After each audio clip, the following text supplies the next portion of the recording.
आप देख रहे हैं रोजाना दिल्ली न्यूज।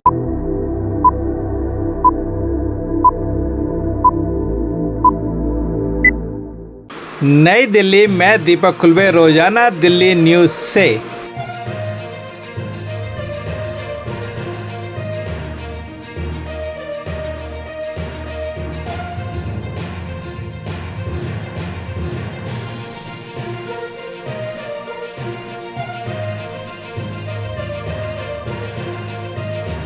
एक बार सब लोग मिलके पूरे दिल से भारत माता का जयकारा लगाएंगे।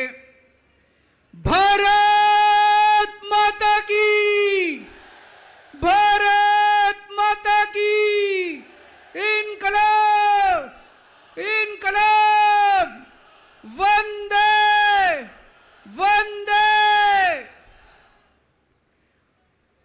आज इतनी भारी संख्या में दिल्ली के कोने कोने से आए हुए मेरे प्यारे भाइयों, बहनों, माताओं, बुजुर्गों, बच्चों,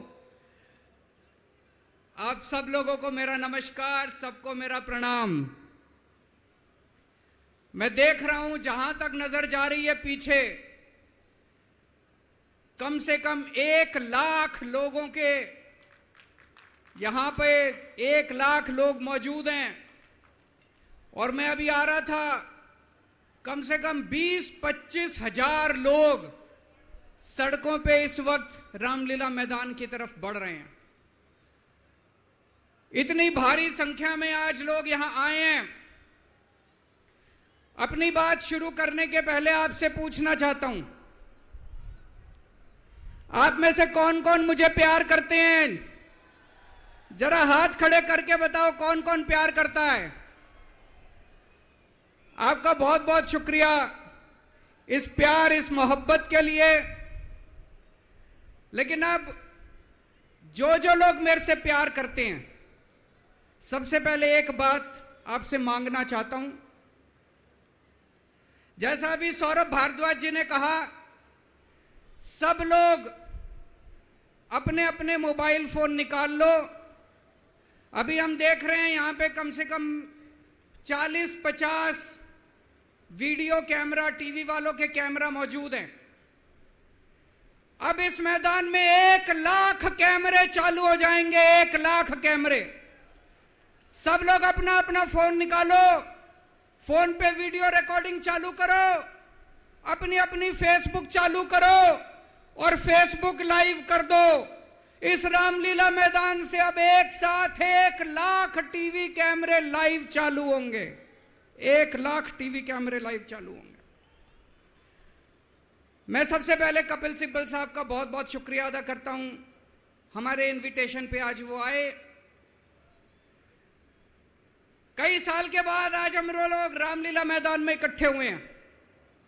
आज से 12 साल पहले, 12 साल पहले इसी रामलीला मैदान में इकट्ठे हुए थे हम लोग भ्रष्टाचार के खिलाफ।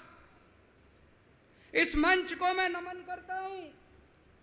यह बहुत पवित्र मंच है। आज से 12 साल पहले भ्रष्टाचार के खिलाफ इकट्ठे हुए थे। आज इसी मंच से एक अहंकारी तानाशाह को इस देश से हटाने के लिए फिर से इकट्ठे हुए हैं। दोस्तों, तानाशाही को खत्म करने के लिए फिर से इकट्ठे हुए हैं।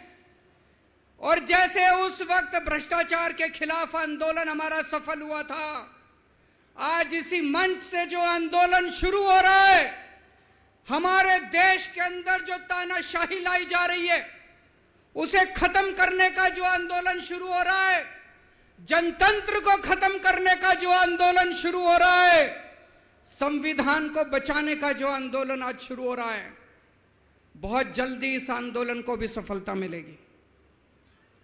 सुप्रीम कोर्ट ने दिल्ली के लोगों के हक में फैसला दिया। 8 साल तक दिल्ली के लोगों ने लड़ाई लड़ी सुप्रीम कोर्ट के अंदर। सुप्रीम कोर्ट में हमारे वकील अभिषेक मनु सिंघवी साहब ने दिल्ली के लोगों की तरफ से लड़ाई लड़ी। सबसे पहले मैं आज इस मंच से सिंघवी साहब का भी दिल्ली के लोगों की तरफ से शुक्रिया अदा करता हूं, जिन्होंने दिल्ली के लोगों को उनका हक दिलाया। दोस्तों, 11 मई, आज 11 जून है, आज से 1 महीने पहले 11 मई को देश की सर्वोच्च अदालत, सबसे बड़ी अदालत सुप्रीम कोर्ट की भी कॉन्स्टिट्यूशन बेंच, उसने आदेश पारित किया दिल्ली के लोगों के हक में।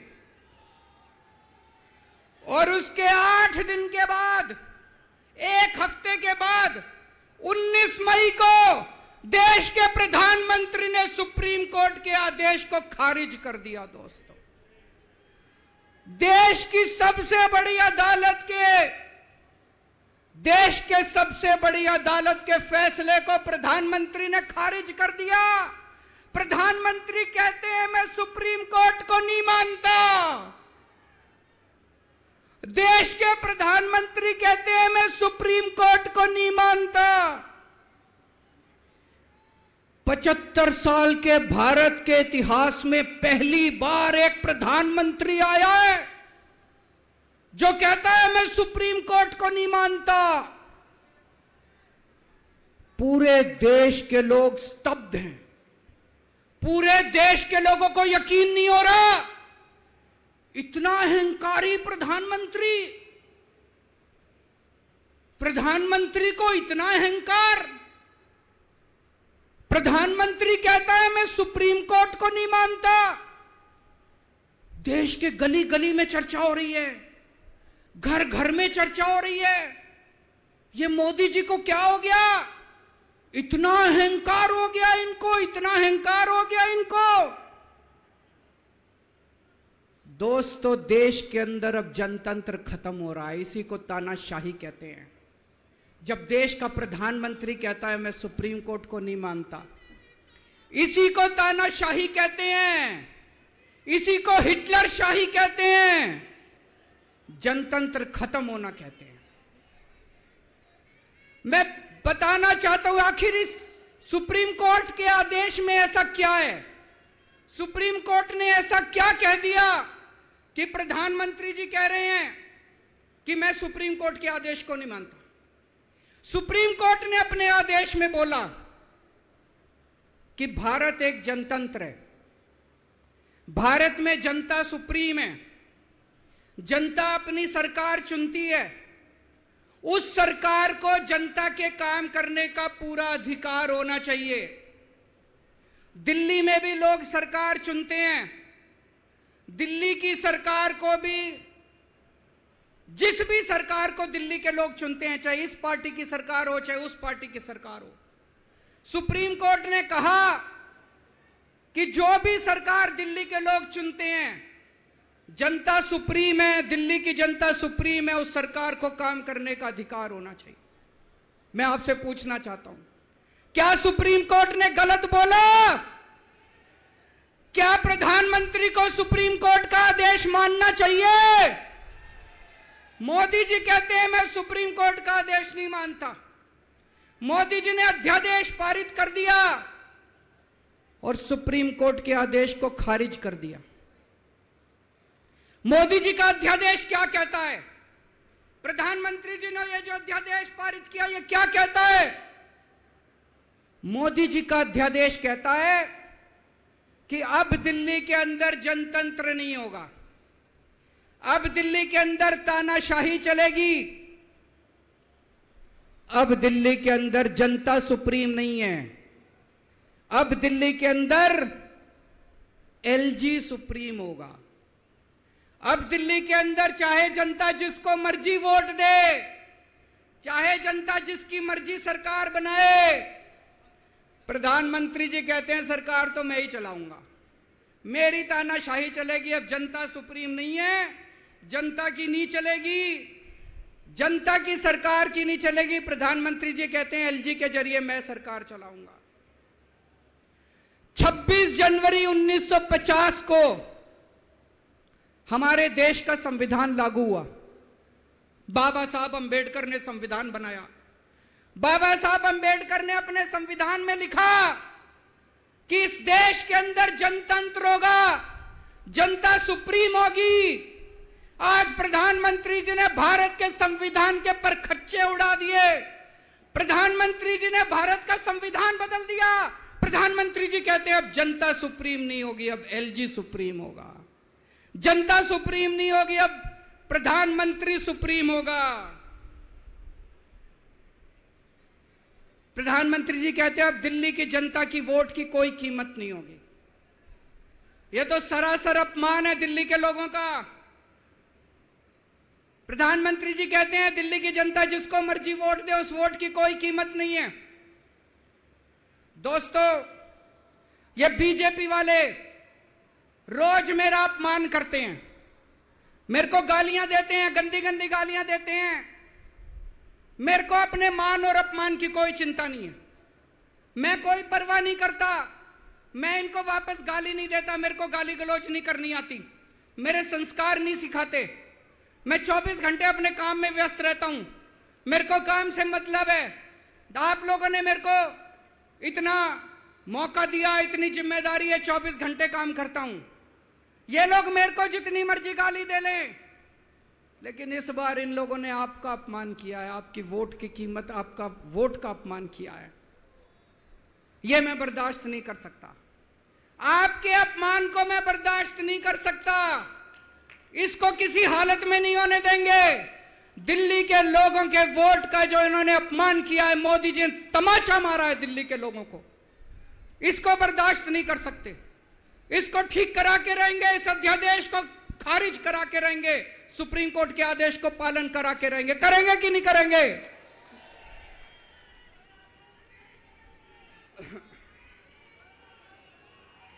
मैं पूरे देश में घूम रहा हूं, हर राज्य के अंदर गया। मैं पिछले दिनों पूरे देश के अंदर घूम रहा हूं, सारी पार्टियों के नेताओं से मिला। मैं आपको दिल्ली के लोगों को बताना चाहता हूं, देश के सारे लोग आपके साथ हैं। आप ये मत समझना आप अकेले हो, 140 करोड़ लोग आपके साथ हैं। वेस्ट बंगाल के लोग आपके साथ हैं, तमिलनाडु के लोग आपके साथ हैं, केरला के लोग आपके साथ हैं, महाराष्ट्र के लोग आपके साथ हैं, बिहार के लोग आपके साथ हैं, उत्तर प्रदेश के लोग आपके साथ हैं, मध्य प्रदेश के लोग आपके साथ हैं। 140 करोड़ लोग मिलके इस अध्यादेश का विरोध करेंगे, जनतंत्र को बचाएंगे दोस्तों। और मैं पूरे देश के लोगों को बोलना चाहता हूं, यह मत सोचना कि यह केवल दिल्ली वालों के साथ हुआ है। मुझे अंदर से पता चला यह मोदी जी का पहला वार है। ऐसा ही अध्यादेश, जो अध्यादेश आज दिल्ली में पारित किया गया, जिस अध्यादेश के जरिए दिल्ली वालों की ताकत खत्म कर दी गई, इस अध्यादेश के जरिए, जिस अध्यादेश के जरिए दिल्ली के अंदर आज तानाशाही लागू की जा रही है, कल यही अध्यादेश राजस्थान के लिए लाया जाएगा, कल यही अध्यादेश पंजाब के लिए लाया जाएगा, कल यही अध्यादेश मध्य प्रदेश के लिए लाया जाएगा, कल यही अध्यादेश महाराष्ट्र के लिए लाया जाएगा।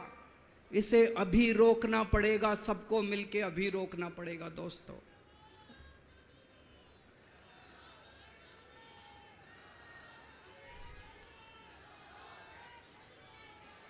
मोदी जी दिल्ली वालों के पीछे क्यों पड़े हैं? दिल्ली वालों के पीछे क्यों पड़े हैं मोदी जी? 2015 में दिल्ली के लोगों ने 7 एमपी की सीट मोदी जी को जिता दी, मोदी जी को प्रधानमंत्री बनाया और मोदी जी को कहा आप देश संभालो। और दिल्ली में 70 में से 3 सीट बीजेपी को दी, 3 सीट, 67 सीट आम आदमी पार्टी को दी। और दिल्ली के लोगों ने कहा केजरीवाल जी आप दिल्ली संभालो। बीजेपी को 3 सीट देने का क्या मतलब? दिल्ली के लोगों ने अपनी आंखें लाल करके मोदी जी की तरफ देखा और बोला आप देश संभालो, खबरदार दिल्ली की तरफ आंख उठा के देखी तो। बोला कि नहीं बोला? 2020 में फिर से दिल्ली के लोगों ने 7 एमपी की सीट मोदी जी को दी, बोले आप देश संभालो।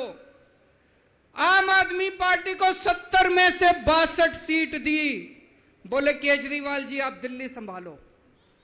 फिर से दिल्ली के लोगों ने आंखें लाल करके मोदी जी को कहा आप देश संभालो, दिल्ली की तरफ आंख उठा के मत देखना। लेकिन प्रधानमंत्री जी से देश तो संभल नहीं रहा, देश का तो बेड़ा गर्क कर दिया। रोज उठते हैं और दिल्ली वालों के काम रोक देते हैं, रोज उठते हैं और दिल्ली वालों के काम। मैं स्कूल बनवाता हूं, मोदी जी कहते हैं मैं तेरे स्कूल नहीं बनने दूंगा। मैं अस्पताल बनवाता हूं, मोदी जी कहते हैं तेरे अस्पताल नहीं बनने दूंगा। मैं मोहल्ला क्लिनिक बनाता हूं, मेरे मोहल्ला क्लिनिक तोड़वा दिए मोदी जी ने। पिछले साल प्रधानमंत्री जी ने दिल्ली के अस्पतालों में दवाइयां बंद करा दी। मैं सीसीटीवी कैमरे लगवाता हूं, प्रधानमंत्री जी एलजी को कह के सीसीटीवी कैमरे नहीं लगने देते। पिछले साल मोहल्ला क्लिनिक के अंदर इन्होंने गरीबों के टेस्ट बंद करवा दिए। दोस्तों, मैंने दिल्ली के लोगों के लिए योगा क्लासेस शुरू की, प्रधानमंत्री जी ने योगा क्लासेस बंद करवा दी। प्रधानमंत्री जी से मैं कहना चाहता हूं आप देश संभालो ना, आपसे देश तो संभल नहीं रहा। देश का बेड़ा गर्क कर दिया आपने। चारों तरफ इतनी महंगाई हो रही है, पेट्रोल 100 रुपए लीटर पहुंच गया, डीजल 90 रुपए लीटर पहुंच गया, दूध महंगा हो गया, सब्जियां महंगी हो गई, एलपीजी का सिलेंडर 1000 रुपए के ऊपर हो गया। इनको समझ ही नहीं आ रहा महंगाई कैसे, इनको चौथी पास राजा को समझ ही नहीं आ रहा कि देश कैसे संभाले। एक दिन कहते हैं 2000 का नोट आएगा, 5 साल बाद कहते हैं 2000 का नोट जाएगा। अरे इनको समझ ही नहीं है।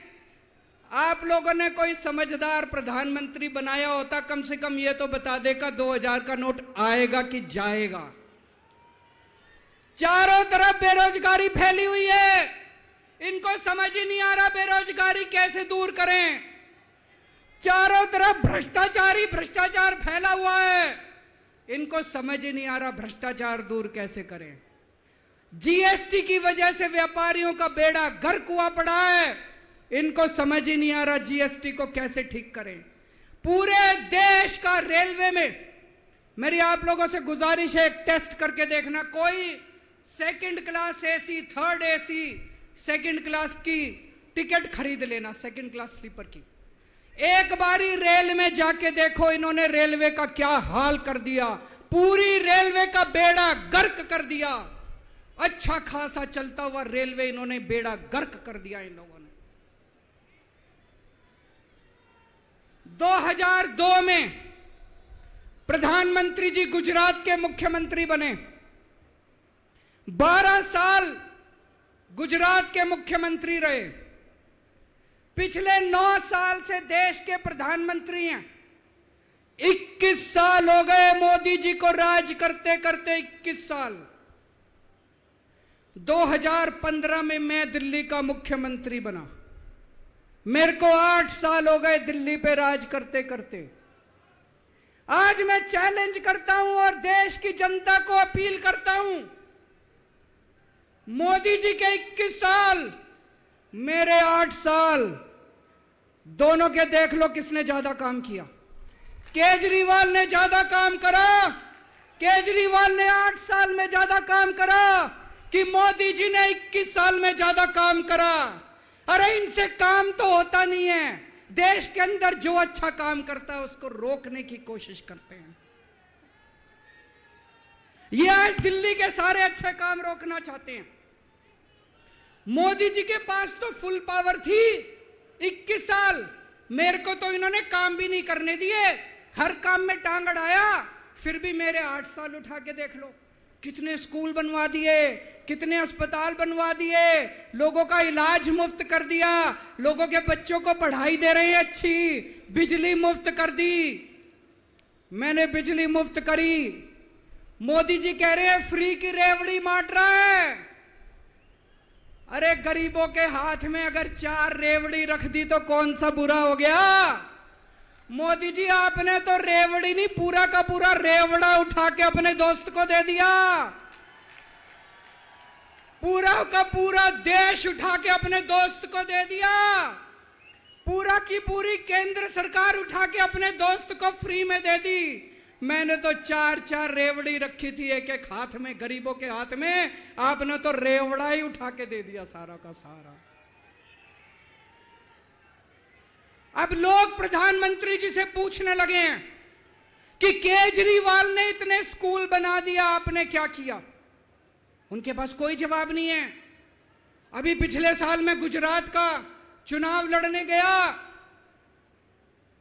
वहां पे हर आदमी, गुजरात के हर आदमी के मुंह पे था, अरविंद जी आपने स्कूल इतने अच्छे कर दिए, आपने दिल्ली में स्कूल बच्चों की शिक्षा इतनी अच्छी कर दी।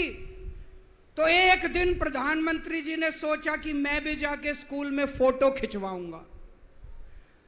पूरे गुजरात में ढूंढने से उनको एक स्कूल नहीं मिला जिसमें मोदी जी फोटो खिंचवा ले। एक स्कूल, 30 साल से गुजरात में बीजेपी की सरकार है, एक स्कूल नहीं मिला। इनको एक स्टूडियो के अंदर टेंट लगा के एक क्लास, फर्जी क्लास बनानी पड़ी। 10 बच्चे बुलाए, डेस्क लगाए, वहां पे मोदी जी एक बच्चे के साथ बैठे और उन्होंने फोटो खिंचवाई। अब लोग प्रधानमंत्री जी से पूछने लगे कि केजरीवाल ने इतना काम कर दिया, आपका काम कहां है। तो अब मोदी जी ने तय किया मैं केजरीवाल को काम नहीं करने दूंगा। उन्होंने मनीष सिसोदिया को उठा के जेल में डाल दिया। उनको लगा मनीष सिसोदिया को जेल में डालने से शिक्षा के काम रुक जाएंगे। उन्होंने सतिंदर जैन को उठा के जेल में डाल दिया। उनको लगा सतिंदर जैन को जेल में डालने से मोहल्ला क्लिनिक बंद हो जाएंगे, अस्पताल बंद हो जाएंगे। मैं प्रधानमंत्री जी को बोलना चाहता हूं, हमारे पास एक मनीष सिसोदिया नहीं है, हमारे पास 100 मनीष सिसोदिया हैं। हमारे पास एक सतिंदर जैन नहीं है, हमारे पास 100 सतिंदर जैन हैं। आप एक को जेल में डालोगे, हमारा दूसरा आ जाएगा काम करने के लिए, काम नहीं रुकेगा दोस्त। जब इनको जेल में डालने से काम नहीं चला तो अब ये ऑर्डिनेंस लेके आए हैं और ऑर्डिनेंस से ये सारा काम रोकना चाहते हैं। दोस्तों, आज दिल्ली के लोग मुसीबत में हैं। दिल्ली के लोगों के ऊपर यह अध्यादेश थोपा जा रहा है। आपने पिछली बार 7 MP को वोट दिया था, कहां है वो सातों के सातों? अपने घर में दुबक के बैठे हैं। वो बीजेपी के गुलाम है, वो आपके नहीं है, आपके सगे नहीं है, वो बीजेपी के गुलाम है। आपको कल को मुसीबत आती है तो केवल आपका बेटा, आपका भाई केजरीवाल आपके साथ खड़ा है, वो कभी खड़े नहीं होंगे। दोस्तों,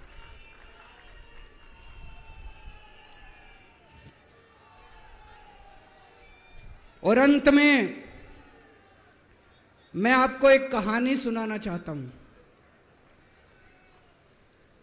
चौथी पास राजा। किस किसने सुनी है ये कहानी?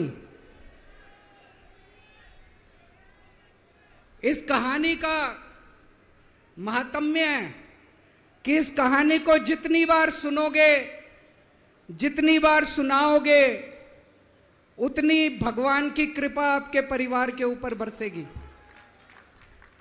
इस कहानी का जितना प्रचार प्रसार करोगे, उतना देश की तरक्की होगी, उतना समाज की तरक्की होगी।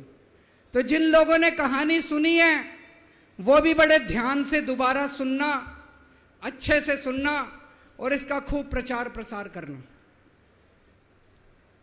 यह कहानी एक राजा की है, एक चौथी पास राजा की कहानी है, एक अहंकारी राजा की कहानी है, एक भ्रष्टाचारी राजा की कहानी है। आप लोगों ने राजा और रानी की कई कहानियां सुनी होंगी। इस कहानी में राजा तो है, रानी नहीं है।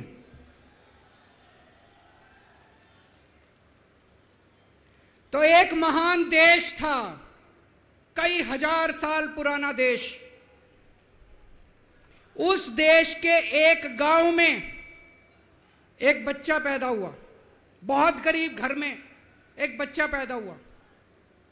तो जैसे गांव के अंदर बच्चा पैदा होने पे ज्योतिषी आते हैं, ज्योतिषी आके बच्चे का भविष्य बताते हैं, ऐसे गांव का ज्योतिषी आया, उसने बच्चे की कुंडली देखी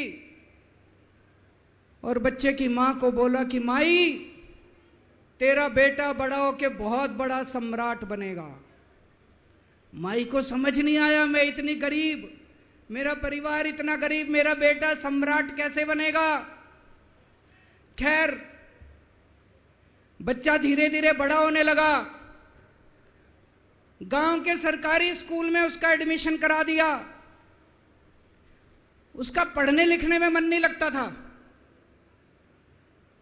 पढ़ते पढ़ते, क्लास करते करते चौथी में आके उसने नाम कटवा लिया। उसका पढ़ाई लिखाई में मन नहीं लगता था। बगल में, गांव के बगल में एक रेलवे स्टेशन था।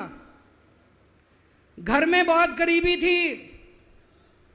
वो बच्चा वहां स्टेशन पे जाके चाय बेचने लगा।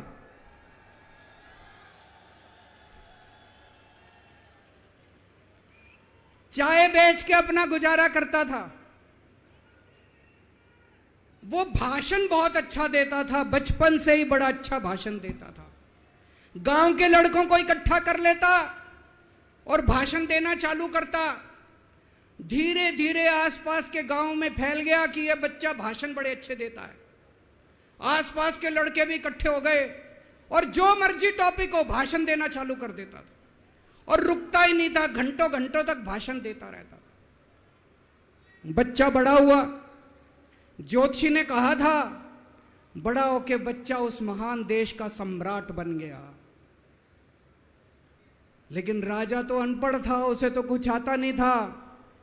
अफसर आते, उस अनपढ़ राजा से जहां मर्जी साइन करा लेते, जहां मर्जी जो मर्जी साइन करा लेते। वो राजा अनपढ़ था, उसे लगता था मैं अगर अफसरों से पूछूंगा तो मेरी कमजोरी सबके सामने प्रकट हो जाएगी। अफसरों को लगेगा मेरे को कुछ आता नहीं है। अफसर जो मर्जी लेके आते थे वहां साइन कर देता था। वो धीरे धीरे पूरे देश के अंदर फैल गया कि राजा अनपढ़ है, राजा अनपढ़ है। राजा को बड़ा बुरा लगने लगा। तो राजा ने कहीं से एक फर्जी डिग्री का जुगाड़ कर लिया। एक फर्जी डिग्री का जुगाड़ कर लिया, एमए की डिग्री का। और राजा बोला मैं एमए हूं। पर सच्चाई तो पूरे देश को पता थी, राजा तो अनपढ़ था। धीरे धीरे राजा अहंकारी भी होता गया। अहंकारी राजा और ऊपर से अनपढ़। जो मर्जी उस राजा के पास जाता और राजा से कुछ भी पास करा के ले आता। एक बार कुछ लोग गए, राजा को बोले जी नोटबंदी कर दो, नोटबंदी करने से भ्रष्टाचार खत्म हो जाएगा, आतंकवाद खत्म हो जाएगा।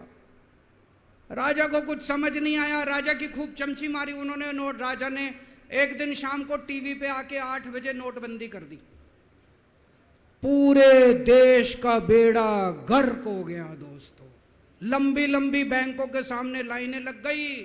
कई लोग मर गए, दुकानें बंद हो गई, रोजगार बंद हो गए, बड़ी बड़ी इंडस्ट्री बंद हो गई। पूरे देश का बेड़ा गर्क हो गया।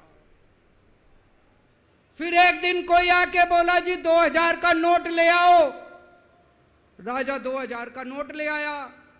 4 साल बाद कुछ लोग आके बोले जी 2000 का नोट बंद कर दो। राजा ने 2000 का नोट बंद कर दिया। राजा को अक्ल तो थी नहीं, बेवकूफ था, अनपढ़ था। कभी 2000 का नोट चालू करता था, कभी 2000 का नोट बंद करता था।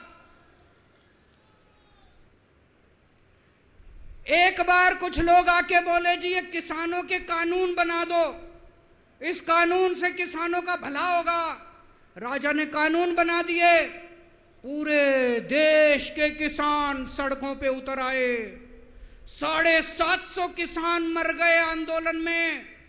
और 1 साल के बाद राजा को वो तीनों कानून वापस लेने पड़े। एक बार उस देश के अंदर बहुत बड़ी महामारी फैल गई। चारों तरफ महामारी फैल गई, लोग मरने लगे। किसने आके बोला जी थाली बजवाओ तो देश ठीक हो जाएगा?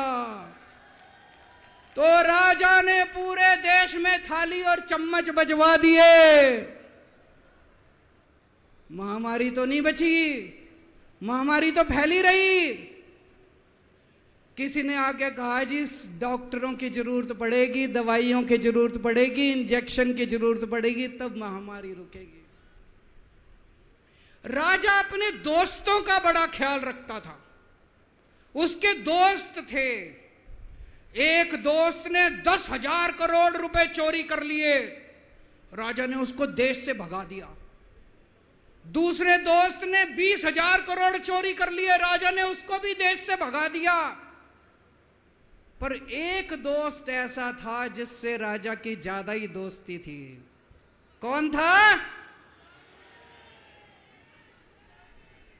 उसको उन्होंने सारे एयरपोर्ट बेच दिए, सारे जहाज बेच दिए, सारे सीपोर्ट बेच दिए, उन्होंने आसमान बेच दिया, जमीन बेच दी राजा ने, खदानें बेच दी। उस दोस्त पे राजा मेहरबान था।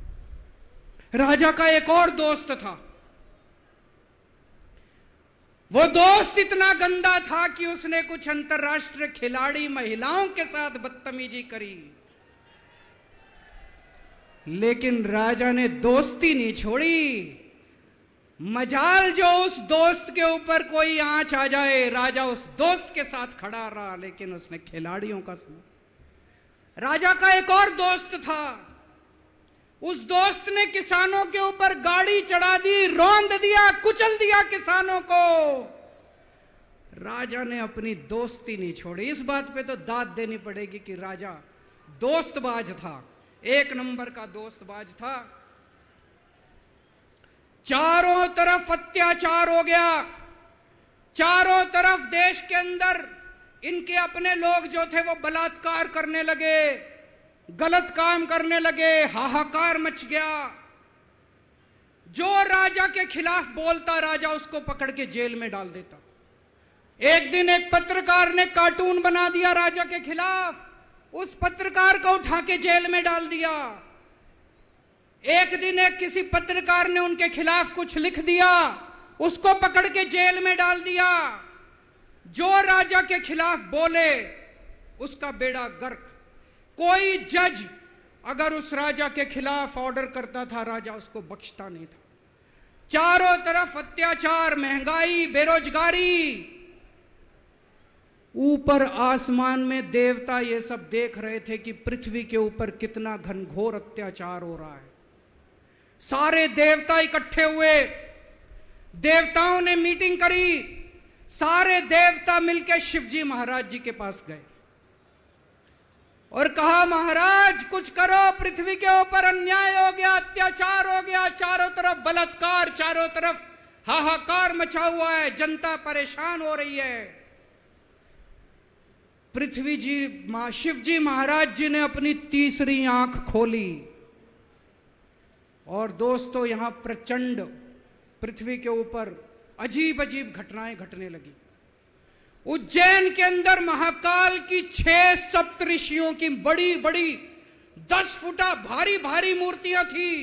एक दिन बारिश और तूफान आया और 6 की 6 मूर्तियां टूट गई। लोगों ने कहा बड़ा अपशकुन हो रहा है, बड़ा अपशकुन हो रहा है। एक दिन एक ट्रेन एक्सीडेंट हो गया, 250 से ज्यादा लोगों की मौत हो गई। लोगों ने कहा बड़ा अपशकुन हो रहा है। और एक दिन घनघोर बारिश आई, तूफान आया, ऊपर से आकाशवाणी हुई। सारे देश की जनता को भगवान ने कहा कि आप महान देश के लोग हो, क्या कर रहे हो? उठो, खड़े हो जाओ और इस अहंकारी राजा के खिलाफ सब लोग मिलकर आवाज उठाओ। भगवान आपके साथ है। और उसके बाद दोस्तों सोई हुई जनता जाग गई और 1 साल के अंदर उस अहंकारी राजा का राजपाट जनता ने उखाड़ के फेंक दिया। और उसके बाद वो महान देश दिन दूनी रात चौगुनी प्रगति करने लगा।